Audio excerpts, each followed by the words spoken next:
Kotshim. Le texte nous dit Vaïdaber Hashem el Moshe lemor, Daber el kol edat Israël, Va'amarta alem, Kotshim tiyu ki kadoshani Hashem elokechem. Donc, soyez saints. Dieu nous demande d'être saints.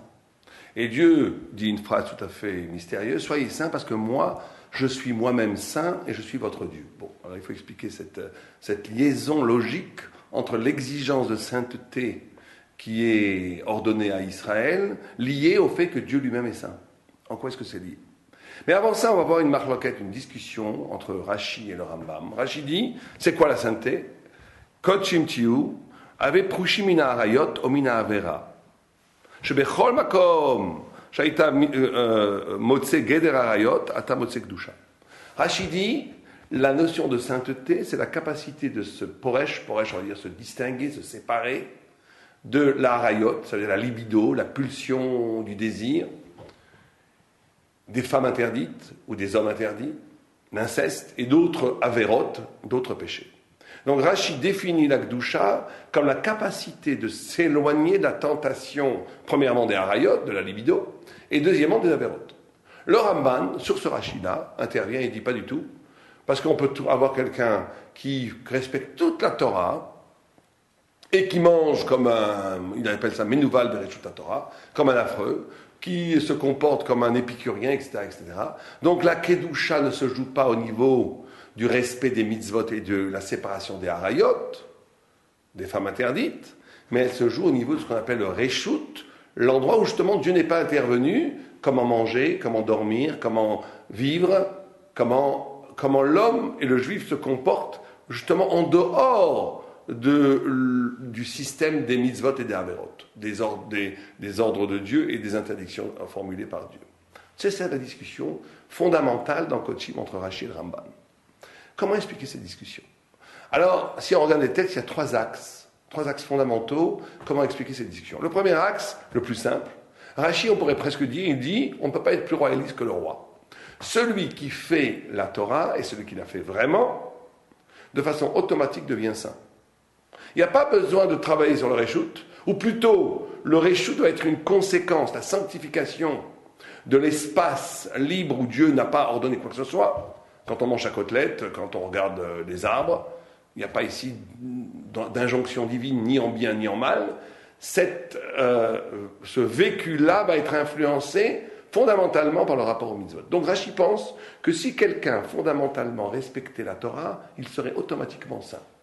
Parce que la Torah est totale, et la Torah a la possibilité de nous rendre saints par le fait même qu'on la respecte. Il n'y a pas besoin de rajouter un travail sur le reshut. Le reshut est une conséquence d'une vraie respect de la Torah. Tout le monde comprend que quand Rashi dit ça, Rashi connaissait la question du Ramban. Rashi pouvait tout à fait imaginer quelqu'un qui faisait toutes les mitzvot et qui se comportait comme un cochon, excusez-moi l'expression. Mais il considère que si quelqu'un véritablement fait la Torah, il va bien se comporter dans le reshut. Alors que le Ramban dit non. Dit tout, le travail de la Kedusha se joue justement dans le reshut. On va voir. Deuxième axe de la discussion, et là c'est un peu plus profond, c'est que Rashi dit que justement, ça n'existe pas le reshut. Quelqu'un qui sera véritablement séparé des harayot, du désir, de la libido mal ordonnée, mal non sanctifié, le désir bestial, quelqu'un qui vit au niveau bestial, et qui transgresse les avérotes, de façon automatique, il va avoir un comportement négatif dans la liberté, dans le reshut. Ça veut dire, c'est-à-dire que Rashi considère que respecter la Torah, c'est être poresh. Il ne dit pas ne pas faire des avérotes d'ailleurs, il dit se séparer de l'avérote. Quelqu'un qui est capable de faire un travail de désengagement du mal et de s'investir dans les mitzvot, ça va avoir une influence radicale sur tout son corps, son âme, son esprit, sa parole. C'est-à-dire que Rashi découvre ou révèle ce qui est déjà dans la Torah, l'inconscient et l'inconscient spirituel. L'homme va se comporter mal, même va se comporter comme un animal, comme le Ramban dit, Menouval Bereshut Torah. Quelqu'un va se comporter de façon absolument désolante, tout en ne faisant pas d'avérote, c'est parce que quelque part il a trahi l'alliance au niveau des mitzvot. Si quelqu'un est complètement pur dans son rapport au harayot, si quelqu'un est complètement pur dans sa pensée, dans sa parole et dans ses actes, dans sa relation à la Torah, ça va le sanctifier au point où le reshut va être complètement sanctifié lui aussi. Et d'un autre côté, si quelqu'un n'a pas réglé son problème avec des désirs interdits, avec des désirs qui vont contre le sens de l'être et le sens donné par Dieu, même s'il ne va pas franchir le pas de transgresser la Avera, de toute façon, comme ce n'est pas résolu en lui, ça va se répercuter en frustration dans sa façon dont il mange, dans sa façon dont il parle, dans sa façon dont il se conduit dans le Réchout. Donc Rashi dit que le Réchout n'existe pas. Le Réchout est toujours le résultat d'un mauvais équilibre ou d'une mauvaise gestion ou d'une fausse emprise sur les pulsions, sur le Yetzer Hara. Et le Ramban, là, pense quelque chose de tout à fait original. Il pense que, au contraire, il y a des autonomies pulsionnelles.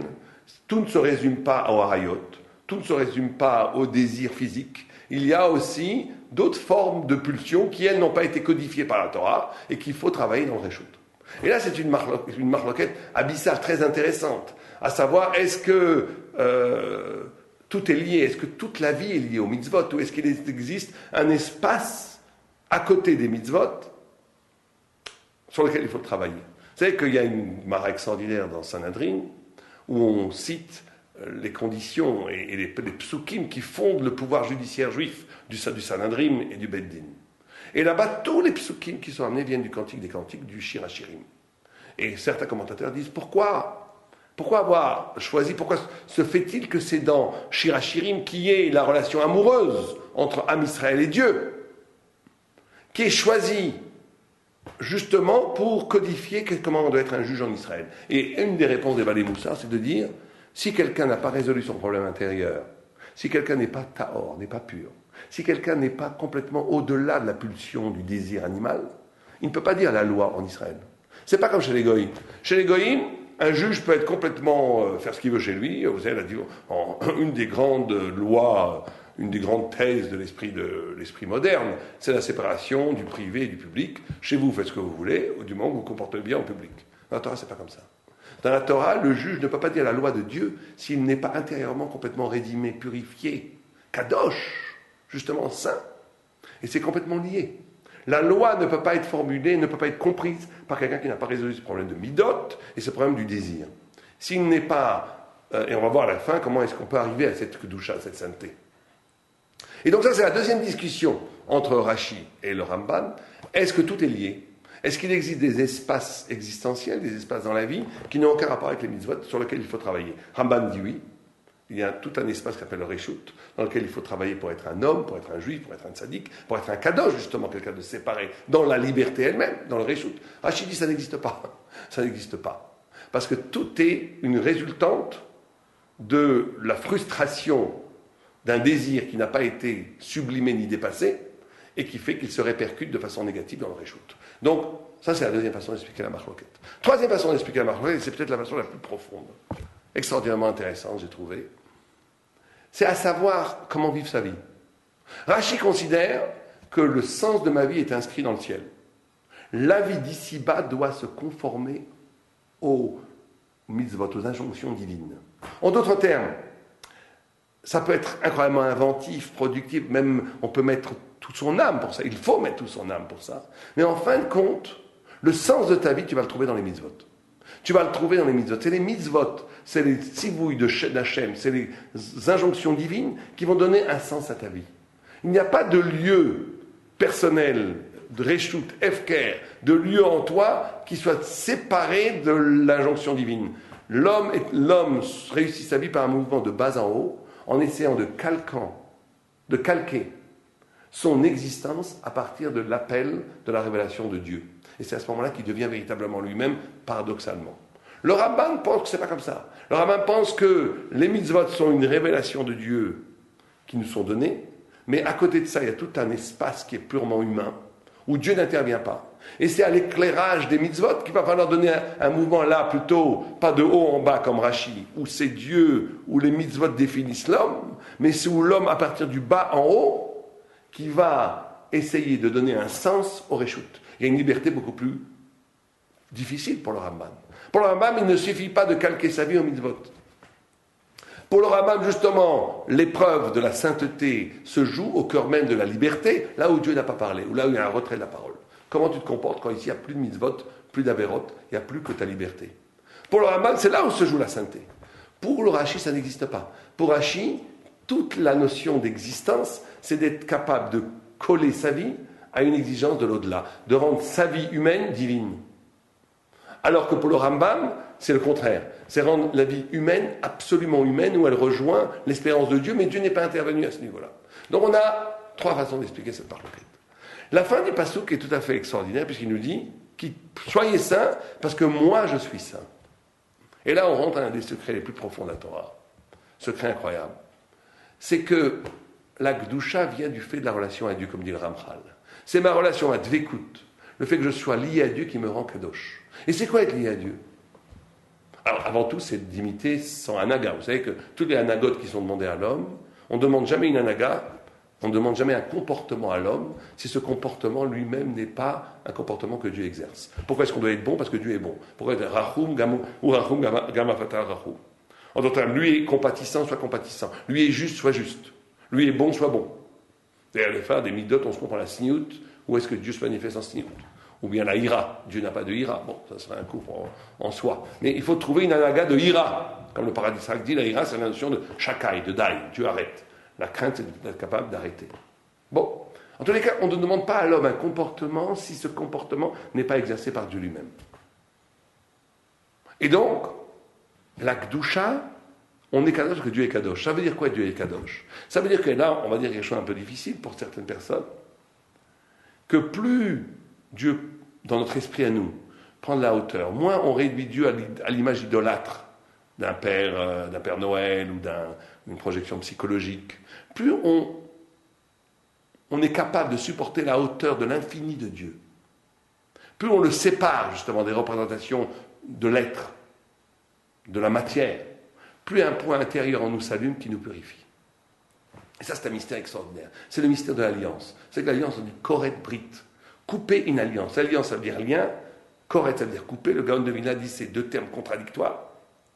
Il dit parce que justement, l'alliance a la capacité de se couper, l'alliance avec Dieu, d'une représentation immédiate, facile, d'une relation qui est encore plein de matière, plein d'être, et l'homme étant l'essence même de l'homme, étant kadosh, étant sainte, l'essence même de l'homme étant au-delà du monde, quand je suis capable d'arracher ma relation à Dieu des représentations du monde, quelque chose en moi s'allume qui est hors monde, qui est kadosh, qui est saint, qui est séparé, et qui me rend véritablement moi-même, et qui crée en moi une dvekut, un lien fabuleux avec le Créateur. Et plus quelqu'un se dessaisit, plus quelqu'un se décrispe d'une identité immédiate de lui-même, plus quelqu'un abolit une façon d'exister qui tourne autour de son ego, de ses petits intérêts, plus quelqu'un est capable de toucher à cette partie en lui qui est infinie, qui n'obéit à aucune définition humaine ni matérielle, plus il va rencontrer Dieu. Rencontrer Dieu, c'est pas tellement, c'est aussi bien entendu par l'étude et la prière, mais c'est aussi énormément par la capacité de désengagement. Un voisin me casse quelque chose, je m'évapère. Je ne commence pas à chaque fois à essayer de voir mon petit intérêt, mes petites choses. On ne peut pas être spirituel si dans la matière, dans l'existence de tous les jours, on ne pense qu'à soi. C'est impossible. À un moment donné, il faut donner, il faut lâcher, il faut être élégant, il faut être grand, il faut être capable de voir que ce n'est pas grave tout ça. Ce qui m'habite fondamentalement, c'est mon désir d'infini. Et c'est ça qui fait l'homme juif. Et donc, pour finir, comment est-ce qu'on peut un peu toucher à cette hauteur? Eh bien, les sages nous ont donné une clé, les maîtres du Moussar. Et ils nous ont dit, la clé fondamentale pour l'homme, c'est l'atmada, mais aussi pour la femme. L'atmada, ça veut dire l'assiduité dans l'étude. Mais ça veut dire quoi, l'assiduité dans l'étude? Ça veut dire l'engagement. S'engager sans limite de toutes ses forces dans une vocation spirituelle. Pour l'homme, ça passe par l'étude de la Torah. Vous savez que quand les gens commencent à étudier véritablement la Torah, beaucoup de gens, je suis sûr, qui m'écoutent, ont fait cette expérience. Les gens qui rentrent dans un souci de l'atmada où ils n'ont plus le temps de perdre même une minute, ils rentrent dans une économie cérébrale, ils rentrent dans une dimension de l'esprit et du spirituel où ils sont complètement kadosh. Les désirs physiques n'ont plus de prise sur eux. La seule chose qui brûle le Yetzer Hara, c'est la Torah. Celui qui étudie, mais la Torah be'atmada, ça ne suffit pas d'étudier un petit peu. La Torah à fond. Étudier la Torah à fond, ça crée un feu sacré en nous qui brûle tous les autres feux. Il n'y a plus de place. Ce qui crée l'envers de la Gdusha, la Touma, c'est quand je suis vide, quand j'ai un désœuvrement spirituel, quand je me laisse aller. Alors un espace vide se crée en moi, et à partir de cet espace vide humide, croît toutes sortes de mauvaises herbes, qui sont tous les faux désirs, les fausses représentations, la gava, le casse, la colère, tout le désir infâme, tout ce que vous voulez. Alors que si l'espace intérieur est habité par le feu de la Torah, il brûle tout le reste. Il n'y a que la Torah qui descend. C'est impossible d'arriver à la Kedusha sans une étude assidue. Pour une femme, ça sera une assiduité d'un autre ordre, qui est de l'ordre, ou bien des Teilim, ou bien des Tzedaka, ou même d'études de ce qu'elle doit étudier. Ce n'est pas une question tellement, bien entendu, que ça passe par aussi un emploi du temps, de donner énormément d'heures dans l'étude ou dans les mitzvot, mais ça passe aussi principalement par un engagement total. L'engagement de ma vie m'engage vers ça de façon fondamentale, et ça fait qu'à ce moment-là, il y a des choses qu'on ne peut plus faire. On ne peut plus faire, c'est plus chaya, ce n'est plus quelque chose qui me correspond. Toutes les choses qui n'ont plus de sens, qui sont absurdes, tombent de même comme des écorces. Aleva Elenu, le Shabbat Shalom.